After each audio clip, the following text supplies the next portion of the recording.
And I did feel at one point where my mental health was bleeding into me being a mother. Yeah. And then that's where, that became an issue for me. Okay, Samantha. So my first question is, how have you been? And give me the realest answer possible.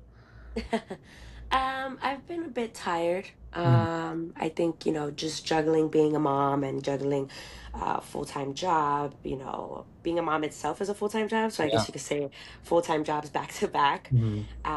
But I've been okay. I feel like some days are longer than others, Mhm. but there's always a tomorrow. So it's always kind of the opportunity to start fresh and to be able to leave yesterday in yesterday and kind of moving forward in that. And thank you for taking the time for this podcast because it's hard. I mean, I assume that you work and you have you're a mom, so it must be it already sounds tiring. I mean, like I work full time and I also do this podcast. I'm also in school, and sometimes I'll just think to myself like, man, like there's no way I could add a child into the equation with all this going around. Like I really don't know how you guys do it, man. Yeah, I mean, definitely. It was a challenge, especially I was a full-time student when my son was a little bit younger. I was completing my undergrad and thankfully I was able to complete it last May. Nice. Thank you. It was a challenge, there were some days where it was very exhausting, sometimes he was sick and I wasn't able to attend all classes. But thankfully there's technology. So, being able to be connected with your classmates or some even professors are real tech savvy. I was able to obtain notes in real time and make sure that I was able to keep up to date. But yeah, I mean, I think once it becomes a routine and, it's an everyday thing, you kind of just get the hang of it. You You just kind get of used just to it. adjust your life to it. So What is your major in? my major was criminal justice and then I minored in counseling. Oh, really? That's a very Yeah. interesting dichotomy, criminal justice and counseling. It Yes. reminds me a little bit of myself. I was a school safety officer for 10 years, and I was thinking about being a police officer, but I decided not to. Last year, when I was 35, I realized I wanted to be a therapist. So now I'm currently in my master's program for social work. So very That's interesting. great. And just so you know, like I don't know how old you are, but like I said, I realized I got my bachelor's when I was 35. So Oh, just wow. so and for the people listening, like it's never ever too late. Um, 100%. I agree. yeah. So let's talk about mental health decline in correctional facilities. I know a Mhm. little bit about this, but I'm sure you know more. So help me understand what's going on there. Yeah, so I basically, my organization, I am transitional housing for women that were incarcerated. So Okay. basically, we do all the aftercare. When they're being released and they need a place to stay, they come to us, right? So obviously the connection of when they are being released, we have, contact with their support team in wherever correctional facility they are, whether it's Rikers Island, whether it's in Manhattan, MDC, wherever.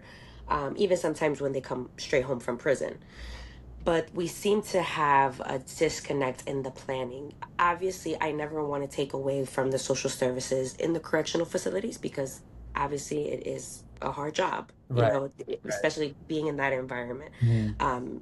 It can be hard, because although you are working there, you're practically just as much time there, except sometimes, sometimes people don't even get to go home when Yeah. they're working here. Wow.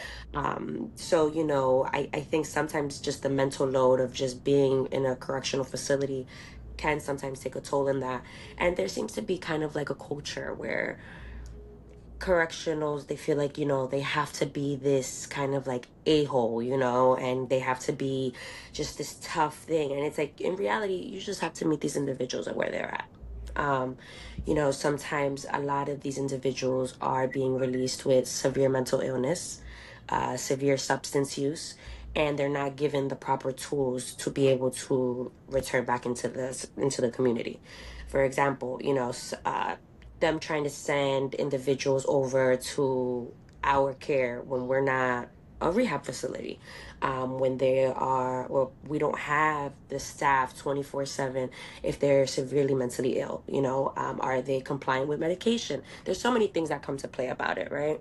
And I feel like sometimes their biggest thing is just like, no, we want to lower the population, we want to de-incarcerate.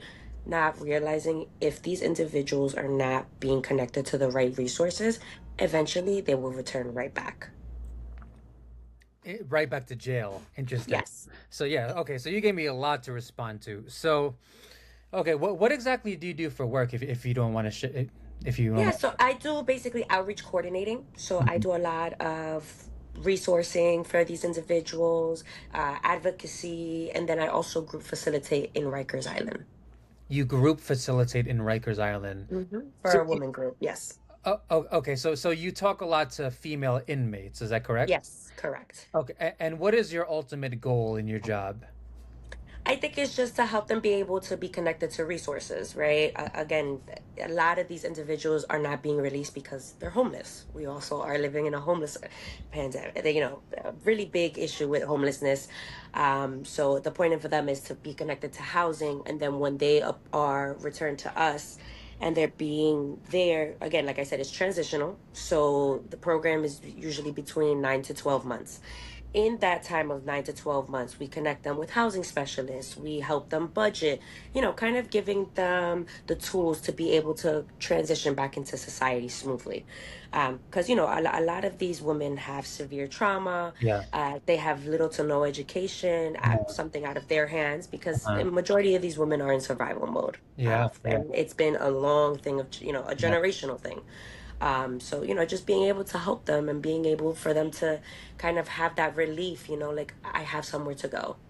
I have a warm place to stay. I have somewhere where I can, lay my head at safely, where I don't have to be looking over my shoulder.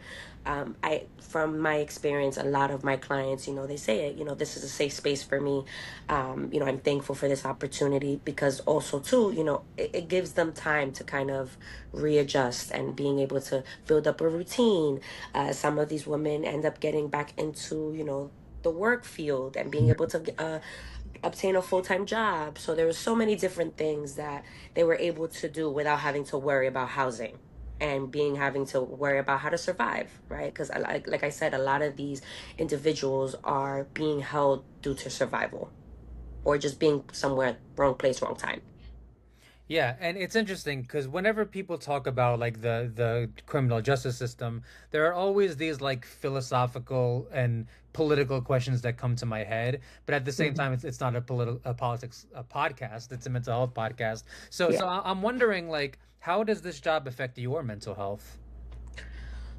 Some days are harder than others, of course. I think sometimes in this job, I have learned to kind of, always remember why I'm doing it. Hmm. Always as a little girl, I've always wanted to help individuals, not knowing how. Hmm. I did want to go into law enforcement, and then I got pregnant with my son. And, obviously, I know being in law enforcement is very time consuming, and I just in the time of how old my son was, I didn't want to miss milestones. I didn't Hmm. want to miss things that I knew in the beginning were going to be rough. Hmm. And I am a single mom, so it can be hard, juggling with that. And, I just don't want to miss anything out for my kid. So there are some times that where it's like, I go home and I kind of think about, let's say, a client that I have that has cases involving children. Sometimes that can be very hard.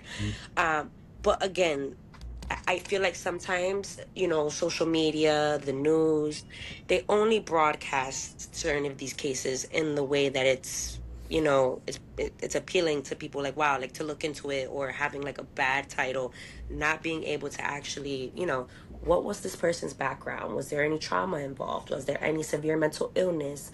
Was there any party? It's all about what makes the story. So, being able to meet these women under these unfortunate circumstances can really put me in a position where it's like, I always used to say it can never be me.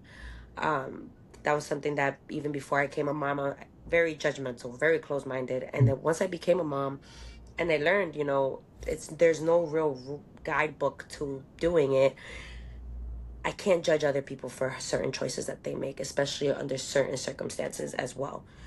Thankfully, I do also have a great support team in my job, my supervisor, we do check-ins. If there's any type of additional resources or trainings that I can take, my supervisor is all for it. So I think just being able to also have that is very big. We are very big on, work burnout and work overload. So Yeah. thankfully, we do connect every 2 weeks or so, to just kind of see how I'm feeling and how, we can help each other as a team. So, Very interesting. Because I've never spoken to anybody in or out of the podcast with your job title. hmm I do know some correction officers, not necessarily on this podcast, but outside of the podcast. But you hmm have a super interesting job to me, and there were a bunch of like philosophical questions that came in my head. So for example, one of them was like, in my opinion, every single person deserves some compassion, right? Whether, no matter what they did, no matter how much of a criminal they are or hmm what they did, they deserve some compassion. And one of the recurring questions in my head while you were speaking was like, how do you feel about, I mean, I think you sort of made it clear that it seems to me like you agree with me, like no matter what someone did, we should have compassion for them. Yes, I do. Again, I think it's really a lot more than just black and white. Right. Again, when it's on the news, it's just whatever's catchy, whatever, oh my God, that person did something so horrible. Okay, was there mental health involved? Was Mhm. there substance involved? Did the person that, committed or, allegedly committed these crimes, did they reach out for help? Because sometimes when you look into these cases, certain individuals have reached out for help. But for whatever reason, whether it's because law enforcement defunded or there isn't enough staff or it's just the system itself is a burnout, Yeah. right? And if you Yeah. just don't have the right people, it's a cycle. Yeah. It's like a domino effect, and it's we just need a lot more resources when it comes to that. And again, these people are humans. These people, again, yes, they were put an unfortunate hand, but at the same time, I do believe if there were better circumstances and better resources for these individuals throughout their childhood, right? Because most of the time, a lot of these traumas happen because of childhood, Yep. right? Yep. Because of their family Yep. upbringings, because of their environment. Hmm. If all of these things are acknowledged early on, and the things that we're able to learn in college now, when it comes to psychology or counseling or all these different things, if they were being able to be brought on earlier, I do definitely think maybe certain things would be different. And again, when I'm in the facility, I don't treat these women as if I would treat them if I was to meet them on the outside. Interesting. Let's talk Yeah, I about that. don't. Yeah, at the same time, they're in there, they have already and a whole authoritative figures all around them, telling them what to do, when to sleep, where to go Uh-huh. at all times. Hmm. I am a really big person on. I'm not an authoritative figure. I'm a resource. I'm a resource That's your figure. job. Yeah. I bring you the tools. If you don't want them, hey, that's completely okay. I'm not going to take it personal. As long as I'm able to provide these resources and say, hey, I bought them to you, that's what matters to me. There has been cases where I would meet certain women that they're very closed off in the beginning. And they don't want to participate in the group, which Mhm. again, I'm very big on. I let them know, hey, at the end of the day, this is a safe space for you, for all of you women. I can understand how scary it can be to try to open up and discuss your traumas with someone that you just met. I'm okay with that. I'm okay with allowing this to kind of smoothly go in. And this is just a conversation. It's not like there's no wrong answer, there's no silly answer. This is you and this is how you are. And I think with them being able to see that I'm talking to them as a human rather than just a person that's incarcerated and a person in custody or inmate or a criminal, they respect that, you know. Yeah. So what's really interesting with people, what I learned about people, even a little bit from personal experience, is Yeah. that when you treat people like they're monsters, that makes people want to act like monsters. And for Yeah. conversely, when you treat people like they're human beings, that makes them want to act and treat other people like human beings. So that's something I learned about people. You said something super interesting. I want to go back to. You said that you treat them differently from people on the outside, and I'm really curious what you meant by that. Well, it's more in a sense that I don't. like in a sense, if I was to meet them on the outside, I wouldn't treat them differently in a sense of obviously you have to be aware of your surroundings. That's Uh-huh. 100% in a correctional facility, right? Uh-huh. Unfortunately, that's just the culture in there. These individuals are there to survive. They're going to do whatever it takes to survive. But again, it's all about just communicating with them and speaking to them. I'm not gonna, if they ask me a question, dismiss them. I'm not gonna, again, I'm a very social person. I love helping people, whether it's a person on the street, a child that I see, an elderly person. I always, if I can provide my assistance in any shape, way, or form, knowing that I help someone, I think that that can make a big difference. Um, but when it comes to people that are incarcerated, I feel like they kind of need that extra push. When let's say if you're trying to help someone in the street that you met or a friend or a family, you provide the resource, you don't be so pushy about it. But then and when you're incarcerated, you understand that a lot of these individuals have this big, big wall of, I don't trust anyone. It's just me in here. It's survival mode. Mhm. So you kind of work with them. You meet them where they're at. Okay, you don't want to talk to me today? No problem. Let's talk next week. I'll be here next week. And kind of just allowing them to, at their own pace, to bring that wall down piece by piece. I think it's been successful for me so far. I Mhm. haven't had an unsuccessful interaction with a client where, they're very closed off. A lot of these women, I guess because of the way I am and because of the way that I run these groups, they're very open. Mhm. And it's just to show that they just want someone to listen without judgment. They don't want to be looked at as a criminal. They don't want to be looked at. Some of these people are mothers. Some of these people are children of, you know, different individuals. Like there's so much culture. There's so much different upbringings, and they just want to be heard. As simple as having a conversation as what are your goals, Yeah. you know. I have a lot of these conversations with these women because it gives them something to look forward to show that, this isn't forever. This is just a chapter in your life, and you will be in control of whether this chapter keeps on happening over and over again, or you turn the page and you move on to the next chapter of your life. So I think just the only difference that I would be in a sense of a person that's outside of custody and a person that's inside of custody Mhm. is just being a little bit more understanding and a little bit more, I guess you could say, pushy. But obviously being pushy with a certain, not disrespecting their boundaries, of course, handling it with more care.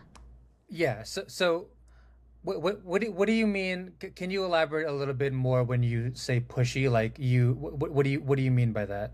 So I guess in a sense pushy, like it's more in a sense like, you keep reminding them like, hey, I'm here, hey, I'm here, but not in a sense where it's overwhelming, where it's like, I Mhm. don't want your services. I told you I don't want your services. Okay. Of course, Mhm. there are certain individuals where they're, again, I've never had an unsuccessful interaction with a client. Mhm. They will simply decline and I'll say, okay, no Mhm. problem.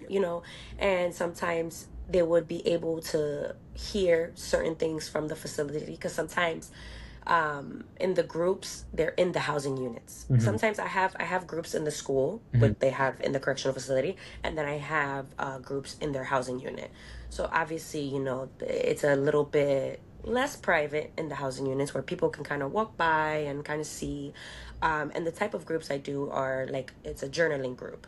So we talk about different things. I ask them, how are you feeling today? I ask them the same thing, like, really, how are you feeling today? Again, no answer is a wrong answer. I ask them, what are certain things that they would want to change, whether it's things that they think is good or bad or something. Just giving them kind of a push to really get in their mind and really set a plan. I feel like sometimes when you're in these circumstances of being incarcerated and being away from friends, family, and just society itself, it kind of gets very hard to be, wanting to look forward to the future, wanting to still have these goals and ambitions. A lot of these women, again, they get depressed. They don't have the correct resources, or they feel like no one's listening to them. They feel like they're not being heard. So, being able to provide these things, it really allows these women to open up. I've heard many women, speak about them wanting to talk about, their kids, wanting to reunite with their kids, not coming back to jail, not being around drugs, not being around toxic people that have put them in these type of positions. So again, what I mean by, I wanted to go back to it, is pushy. It's in a sense of kind of just being a reminder, right? Mm-hmm. Again, without overstepping boundaries, because again, I never want to make any of these women feel uncomfortable, but Right. it's kind of like just showing them like, hey, I'm here today. I'm here for whatever you need, if it's just a talk. You don't have to sit there and write. That's another thing, because sometimes they get, I guess, a little bit scared to write. I think it's just more in a sense of that vulnerability when you're writing about your feelings and certain traumas that come up, right? Because I think that for anyone, when you're talking about a traumatic experience, and can bring up a lot of emotions. Yeah. So it's just more in a sense of, we could just have a conversation today. How was your day? Give them, have you spoken to your family today? Do What's you going on give with them that? like therapy sessions? Do you do that? So I'm not licensed. I Okay. hope to be in the future. Okay. I hope to, be able to achieve that. But it's more kind of just a group, right? I give them certain type of prompts to talk about. They write about it, and then we kind of reflect on it as a group. They discuss it. Sometimes they share experiences that they've gone through currently while being incarcerated, and certain situations that have been on the outside. And it's just kind of to help them reflect. I allow them, the journal is about 30 to 35 pages long. Wow. Each has a different prompt. Sometimes we do coloring, sometimes we do group activities, we do vision boards. There's so many different things that we do in the journals. And then towards the end of the curriculum, we allow them to keep the journals. It's kind of Nice. like they sign a little contract in the end, like, I made it this far, I'm able to look back on this and really see the progress that I have made. Again, I just think that these women, they just want, someone to motivate them, someone to believe in them. um so Yeah, yeah. I mean, what I would imagine is that a lot of these women look at you as like their hero or like the best part of their day. I mean, it must feel really good to be that person that is often the best part of their day. Because I think what I would imagine is that for a lot of these women, like you're the only one they feel like they can talk to, and you're like their like best friend for some of them. Yeah. I mean, yeah, again, and I think that that's the most rewarding part, because at the same time, it's a simple, it's not like I have to, they always say, like, in the culture of jails and prisons, everything is transactional, right? Hmm. Physically, it's not something where it's like I'm giving you something every day. It's just some words of advice, shared experiences. I think that that's another big thing that I'm grateful to be a part of, is to allow these women. You guys come from different cultures, different backgrounds, different traumas. However, we all share different type of experiences. Yeah. Whether it's someone that's been incarcerated for throughout half of their life, reincarcerated, or someone that has never been incarcerated. That doesn't negate us from being able to share experiences, whether it's sharing traumas, sharing emotions, being able to kind of relate to one another, and really see there, like, you know what, I'm not that different after all. Just, you've made certain decisions, and these are certain consequences that you have to go through. Yeah, we all make stupid decisions. Just some people get Hmm. caught and some people don't get caught. Um, Yeah. yeah, so let's pivot to mental health for mothers. Hmm. So I've never been a mother, but I've spoken to many mothers about this Hmm. topic, and I'd love to hear your perspective. Yeah, so my son is 3. He'll be 4 in the next few months. And I found myself, obviously, I'm a first time mom. He's my only child. Hmm. But when I had got pregnant, I think it's very different to care for others. I'm a very caring person. I love my family. But when it's someone that I literally grew inside of me, like their organs literally were being created inside of me, it, shifted my mental state, it shifted my body physically. Yeah. And going through that for such a long period of time, and then from one minute to the other, they're here. And then it's like, holy crap, I'm responsible for this human being. That's a really big uh shoot to fill. Scary. You are literally, someone's life is in your hands. Yeah, fully. Reality, completely.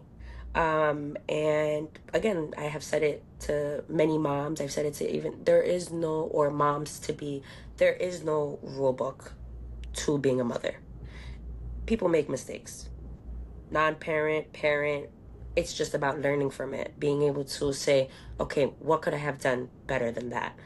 Um, when I had my son, I had really bad postpartum. Mm. I had postpartum depression Mm-hmm. where it took me a little bit to bond with my son. Mm-hmm. I think it was just a really big adjustment, from just being responsible for myself. I had gotten pregnant with my son. He was 20, I was 21.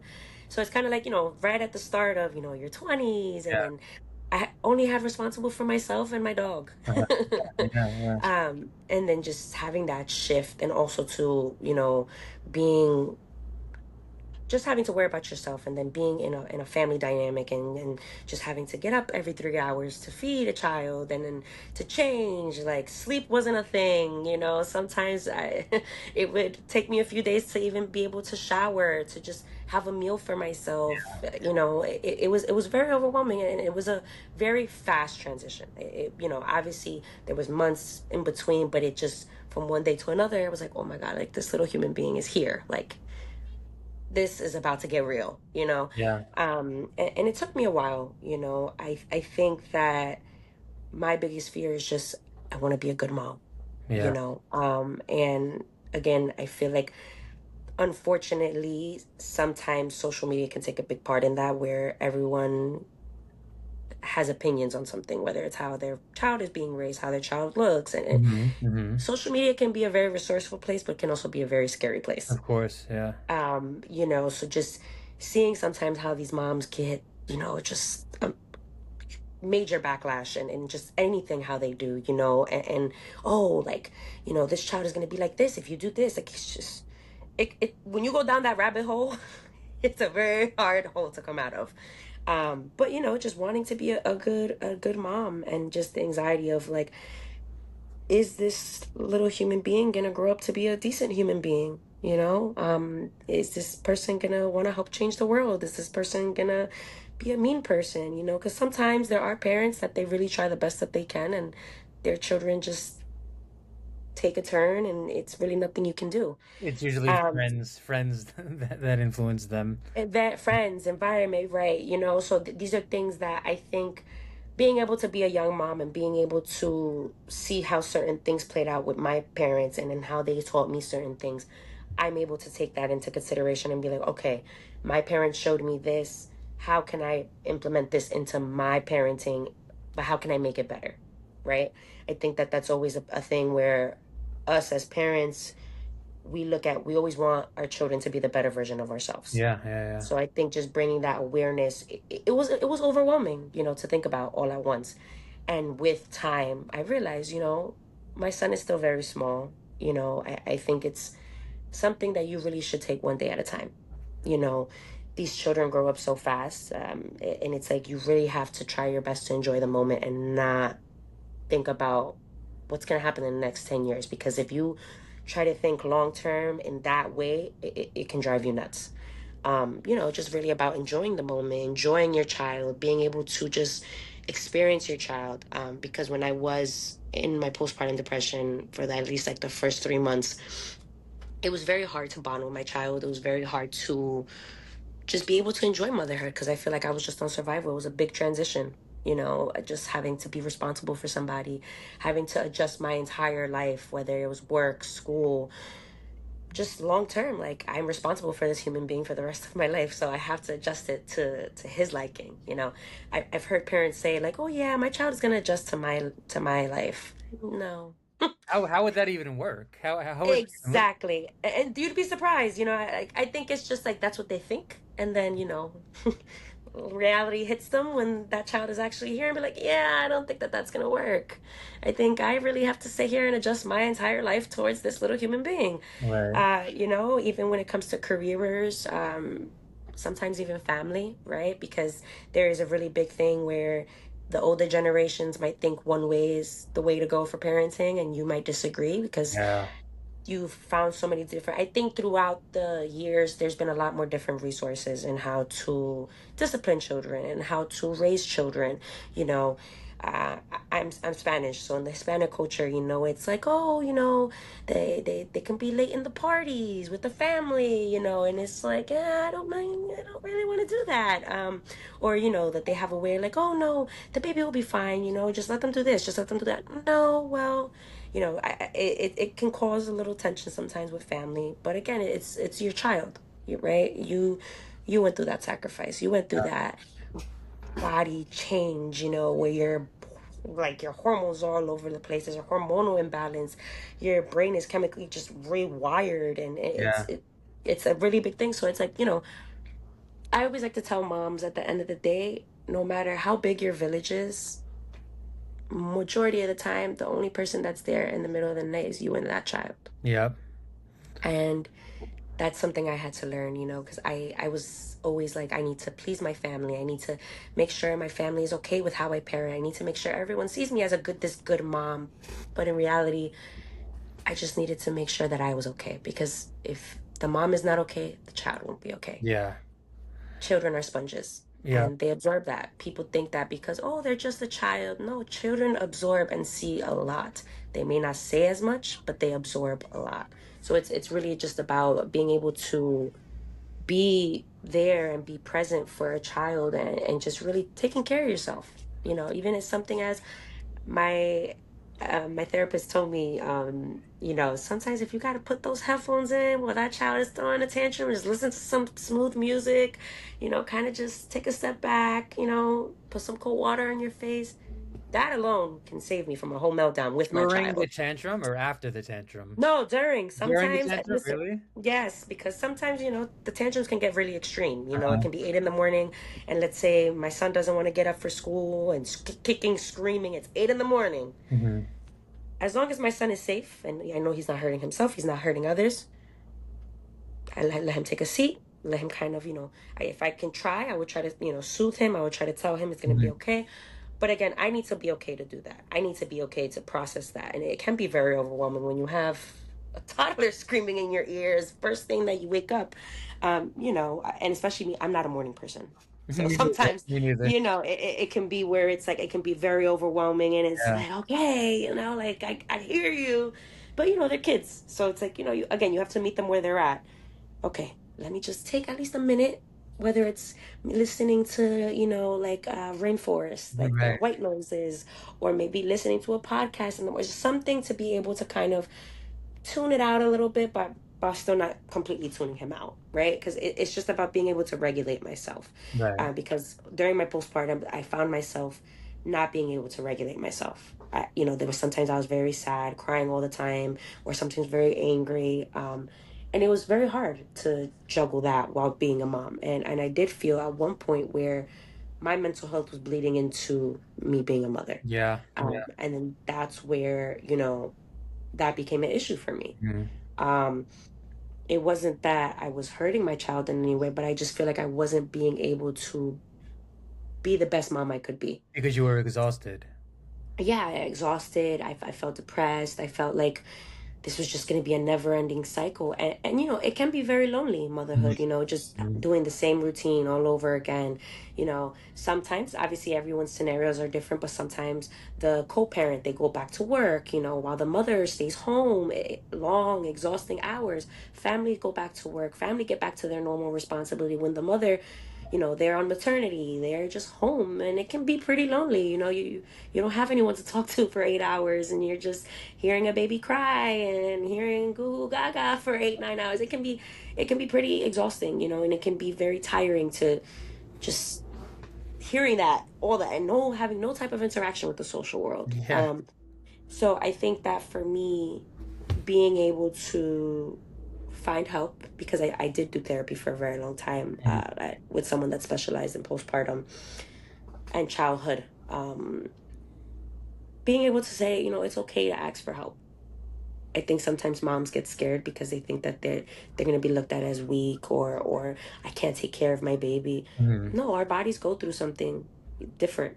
Our bodies go through, again, hormonal changes. Literally, our bodies created an entire human being in our body.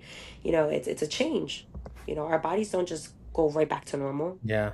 Our brains don't go right back to normal. Hmm. People don't understand sometimes that childbirth can be a traumatic experience, whether it's mentally, physically, our Of bodies are course. literally going through. They say that childbirth can be equivalent to, they said over 100 bones breaking. Oh my gosh. So imagine how excruciating that can be, Mhm. So it's just about allowing ourselves to be like, it's okay to ask for help. Yeah. It's okay if, especially if you have the resources. Some of these women, unfortunately, they don't have the village. They don't have the resources. So I think just being able to be comfortable and speaking to someone like, hey, I think I need help in this.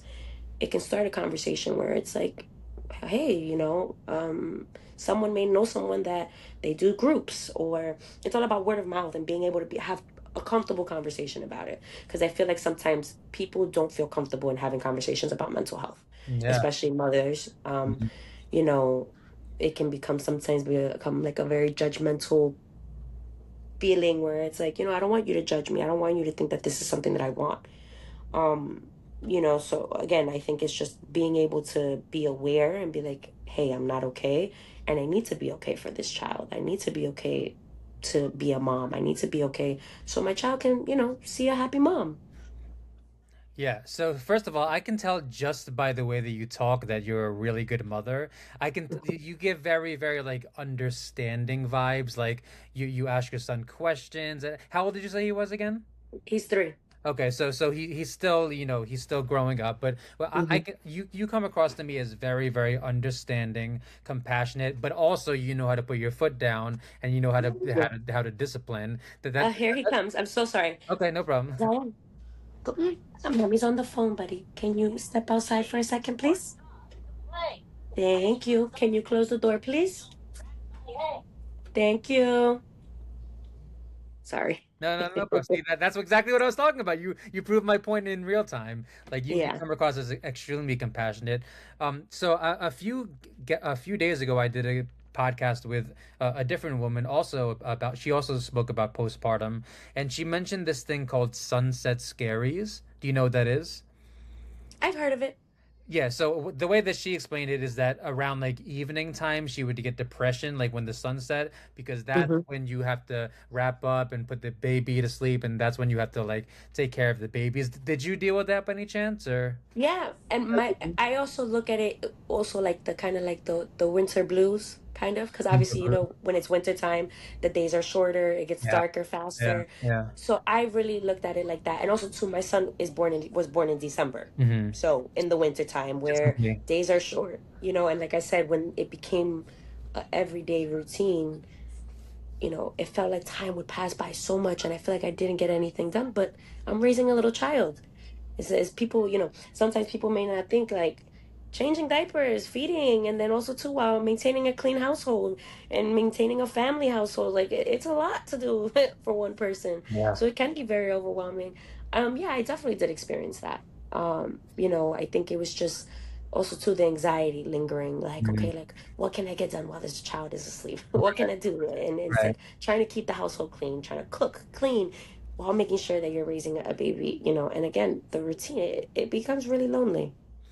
Yeah, I So, mean, what I hear, so correct me if I'm wrong, but what I hear is someone who has a child who not just has a child, but someone who is constantly helping other people, but at the same time, like you help way more than you receive help.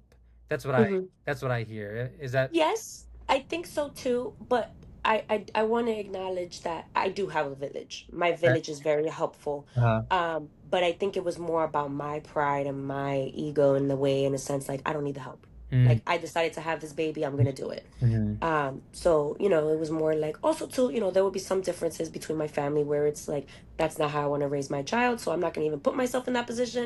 I got it. Don't worry. I got it. That's the type of person I am.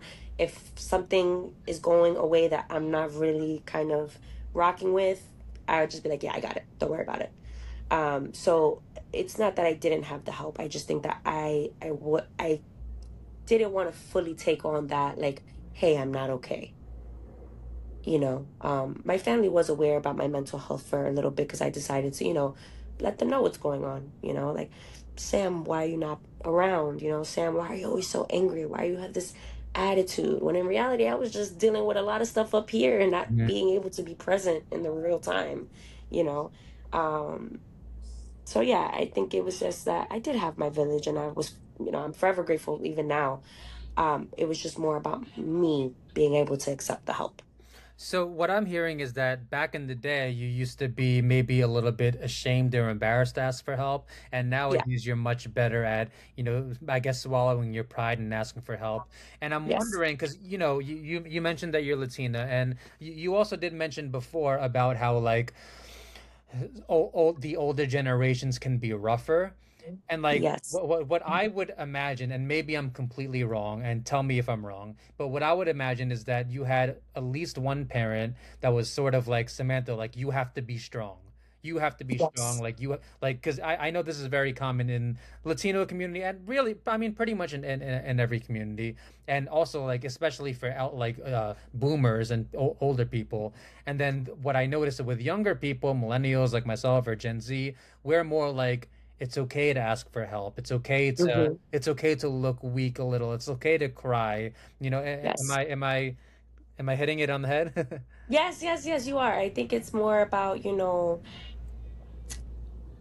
they are very like, oh, you guys are so sensitive. You Yeah, guys, like, it's not exactly. that, it's not that deep, or Exactly. we've been through worse. You'll be okay. Yeah. You got to be okay, Yeah. Um, But I think, again, like I've said previously, social media has its pros and it has its cons. But Mhm. the biggest thing with social media is awareness and being able to see different things, different experiences from people, different facts, different. It's a lot more resourceful than back in the day. Back in the day, they didn't know about postpartum. They didn't know that there was therapy for it. They didn't know that medication could help. There's so many different things that mental health didn't have so many different resources and so Mhm. many different things to help. It was kind of like, listen, you got to do what you got to It was do. very stigmatized back in the day. Yes, exactly. Like you got to get through it because you got to get through it. Just living through survival, just okay, I'm sad, but I still got to go to work tomorrow. And just being in that cycle and being in that cycle, and not realizing that that eventually leads into generational trauma. Yeah. You know, Unintentionally, a parent might be stressed out and overwhelmed with workload, but they don't want to ask for help because they don't want to seem weak. Not realizing that their energy, they're being angry all the time, unintentionally, maybe sometimes, can lead up to a child feeling like, is this my fault? Is this something that I caused? Because my mother wouldn't be struggling if they didn't have me, or my father wouldn't be struggling if they didn't have me. Is this something I could do? And then that's when a child feels like they have to take on the role of being an adult. You know, and I've seen that in many cases. It's called Thankfully, parentification. yeah, and thankfully for me, my parents were teen parents when they had me. But I think from that I was able to learn to give parents grace, that parents grow with The their child. children. Yep. Yep. Yeah, my mother, by the age that I'm at right now, she was a wife and already with two children. Mm. So having to be the woman of the house, the Mhm. cleaning, the cooking, raising two kids, it's a lot, and also working because she worked as well. It's a lot of responsibility. um so obviously the mental load on that can be overwhelming. So sometimes, when a parent comes home tired, I kind of understand them now. Like, life be lifing sometimes, and sometimes you get home, you just want peace and quiet, and all you just hear is kids screaming, running around, fighting for toys, fighting for food. So it can be a lot more understanding when once you become a parent, being able to relate to a lot of things, but also being able to be aware, like, okay, my parent did this. There's been times where I would see things of how my parents did things based off of, their first time parents being young parents, surviving. And then it's also the part like, what can I do extra? Right? Like, sometimes just asking a child, how are you feeling, could go a long way. My son is 3, and I always ask him how he's feeling. If he's That's a great crying, I ask him, are question. you sad? Are you Great mad? question. Yeah, and that's one of the things he'll always ask somebody, "Hey, are you okay?" He's very big on, emotions. If he sees someone sad, if he, I'm a very emotional person. So sometimes I could be just crying because I saw something sad on social media. He'll come to me and be like, it's okay, and that alone just says something, being able to teach children at a young age, like, it's okay to show emotions. It's okay to acknowledge other people's emotions. I think that generations didn't do that before. Exactly. Yep. You know, it was just like, mind your business, do what you got to do, and whatever happens, happens. Yeah, I would love to talk more about this topic, and this is one of my favorite topics about how basically like older generations were a lot more like suck it up, you'll get through it, suck it up, and I've spoken to many people, and I've noticed that my last guest just said that it's very common in the Hispanic community, and I've seen it in other like I've seen it in Asian cultures as well, Yeah. but at this point I've seen it in every culture to be honest. Hmm. Um, but yeah, I'm wondering like so the vibe that I get, again, correct me if I'm wrong, but what I can sense is that there are some cycles that you broke when you had your child. Yeah. And would you be comfortable talking about those cycles Yeah, that yeah, yeah. I'm thankful that I have a very close relationship with my mother, that I'm Mhm, able to talk to her about these things mhm, in a way where it's not coming from a place of judgment. It's coming from a mhm, place of care and being able to talk about it. mhm. It's hard to talk adult things with a child, Yeah, right? yeah. My mom can explain all these things when I was 10, 11 years old, when I was going through these things. Right. I'm not going to understand it as I would understand it now that I'm a Mhm, parent myself and now that I'm the adult. mhm. My parents obviously were separated. I was 6 years old when my parents separated. Wow.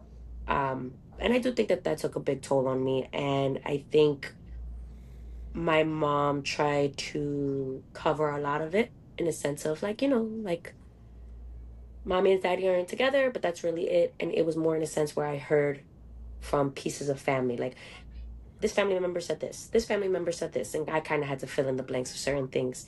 Um, As a 6-year-old whereas, child. mhm. Whereas to now with my child, obviously, again, explaining adult scenarios and adult situations to a child, it's not something that may come across to them as something that they understand. But I think being able to be open to a child and kind of breaking that, like, hey, um, for example, me and my son's father, we are not together, right? So that kind of that pattern coming in, Mhm. but being able to, yes. Nice, buddy. I'm on the phone. Okay. When I'm done, I will play. Okay. Go ask Titi or Grandma for some water. Okay. Thank you. Sorry. It's okay. um, being able to kind of see that happening and being able to be like, okay, although that cycle kind of continued, Mhm, what can I do differently? Um, at the same time, the main focus is the child. mhm. Um, I do sometimes see in other family dynamics where parents choose to stay with each other for the child, not realizing that it's doing more damage to the Yeah, child. because they're fighting in front of the child. Mhm.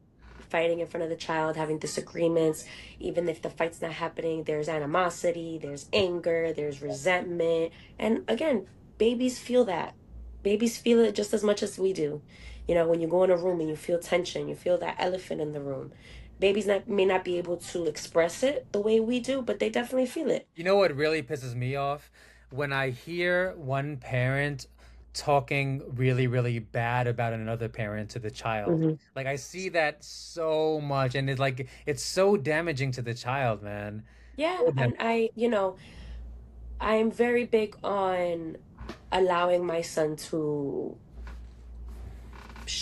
basically shape his viewing and relationship on his father, as I hope that he will for me, like, his dad for me. Uh-huh. Adult problems are adult problems that has nothing to do with the child. Yeah, yeah. um it can be hard trying to co-parent with someone that you Hmm. don't always get along with, that you guys always don't see eye to eye, but I think it's just the biggest picture is just seeing your child happy, you Of know course, yeah. I'm able to be happy, I'm able to have my own peace, and being able to just, my son comes home, there's no angry man. My son comes home, there's no tension, it's just me and him, and it's something, a lot of women, unfortunately, they're not there yet. as to I hope that one day they are, you know, that they're able to leave a situation that's no longer suiting them anymore, is no longer suiting their child. Hmm. But you know, obviously that, you know, it takes a lot of courage, and you know, sometimes these women, they're financially bonded with the with this person because, you know, you're a full-time mom, you don't have income. There's so many different situations as to it's not just that they don't want to leave just because they don't want to leave. So I always try to give them grace with that. But you know, just being able to just learn as you go.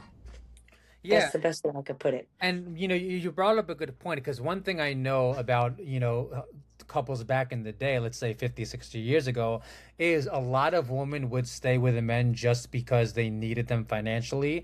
Hmm. Women weren't able, like today, to just get a job, right? Like now Yeah, things are a 100%. lot more equal. A lot of women back in the day would stay and with an abusive man who was abusing them regularly just because they couldn't afford to live on their own. Whereas nowadays, women can get jobs and Hmm. now it's more independent. So I feel like the world is getting much better in many different ways. Yes. No, 100%.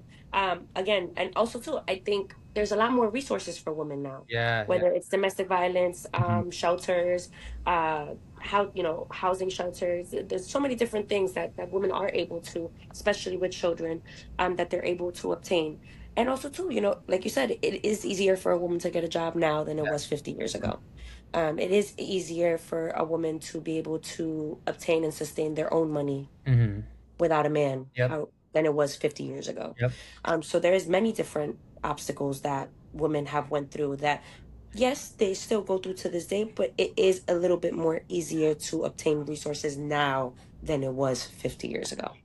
Yeah, and it's so interesting because now here's where a lot of people would say like, "Oh, the marriage rate is at an all-time low," which it is, by the way. And I'm sure like there's some bad to that, but like there's also kind of some good to that because the part of the reason why marriage rate is at an all-time low is because people are able to leave each other, whereas before a lot of people were not able to leave each other, whether it's for financial reasons or whatever the case may be, because they were Hmm. scared of the husband, whatever the case. So yes, marriage rate is at an all-time low and divorce rate is at a high, but at the same time, a lot of it's better to be divorced than to be unhappy in a marriage, right? 100%. And I also think too that this is something that I always see, that a lot of people that don't have kids, or a lot of men say, oh, you know, like, have like being the baby mother, being the single mother, it's not something that a woman wants. I mean, some people may they just want to raise a child on their own, no problem, no issue. Mhm. But the goal wasn't for us to just have a baby and just do it alone. Things happen, Yeah, right? yeah, yeah, I think the difference is that, yes, like you said, it's easier for us to move away from it and being able to make a living for our child, being able to juggle and doing all these things as a mother. A lot of us moms were very resourceful. You know, we got to make money one way or another. So, you know, it's about being able to show your child that, you know, anything is possible, even through the different obstacles in life. And it's just, you know, society again, it's a very different thing where it's like you said, marriage is at an all-time low, but yeah, when you hear it, it sounds like, oh my goodness. But in the reality, it's like the purpose behind it is because women are actually leaving, or yeah, even sometimes in the sense men are leaving, yep, yep, right? Because it can go both ways, yep, but not feeling so much bonded with each other for financial reasons or for the child because they think that it's something good for the child when they see, you know, throughout time, studies, different situations that have made it to television, yep, reality, you know, they see like that does bring some type of trauma to kids. And it's about, I feel like our newer generations were a lot more aware of yes, traumas. yes, We're a lot more open in speaking about traumas. yes, We're a lot more open to speaking about mental health. yes, We're a lot more open about speaking about uncomfortable conversation, yes. like having uncomfortable conversations, rather than before. It was never talked outside of this house. It was never Swept talked under the rug. about to a stranger. Yeah. Yeah, no, and this is one of my favorite topics. I love the fact that this world, that people today, I would say, are more psychologically intelligent and psychologically, Yes. emotionally aware than ever before. We're talking about mental health a lot more. Back in the day, it was way more stigmatized, and pretty much everything was swept under the rug. A lot of like, oh, what happens in this family stays in this family. I've Yes. heard a lot of that, and I've heard some really, really, really terrible stories. I actually did it with a podcast with my ex girlfriend, and in the podcast she was talking about how her family was her grandfather especially was a very, very terrible man, and it was very Hmm. like, what happens in the family stays in the family, swept under the rug. Yeah. Where I feel like nowadays people are a lot more open, and it's mental health is a lot less stigmatized. So Samantha, I kind of ran out of questions. Was there anything else you wanted to say or add? No, I mean, I think I want to thank you for this opportunity, Of course. being able to speak about platform. I'm really a big person that I like to advocate for mental health, and being able to show people that it's okay to have the uncomfortable conversations. It's okay to talk about things that you may not think people want to talk about, because you may not even realize you might be able to relate to that person in some way. I want this to, I hope that moms can relate to how I feel, or parents can relate to how I feel. People that work in the social work field can relate to how I feel, that they have the same mindset and goal, right? Because I think it's just more about being kind to one another, Yeah. no matter the background, no matter if they have a criminal background, no matter if, you guys are different. It's just Mhm. sometimes that one little piece of kindness can literally save someone's life. Yep. I mean, people have no idea how much just one random act of kindness can do for a person. And also vice 100%. versa. I was talking about this in my last podcast about how even just one like cruel word or one cruel joke or whatever can just completely tip somebody over the edge, because you have no idea what Mhm. someone is going through. But Yeah. Samantha, thank you so much for coming on, and we'll definitely have a part two in a few months. Okay. Thank you again. Thank you so much. I really do appreciate it. Okay, Samantha, go play with your kid. Okay. I will. Hey guys, it's Chris. Hope you guys liked today's video. And if you want to see more mental health videos, please subscribe. And if you don't want to, that's okay too. Peace and love.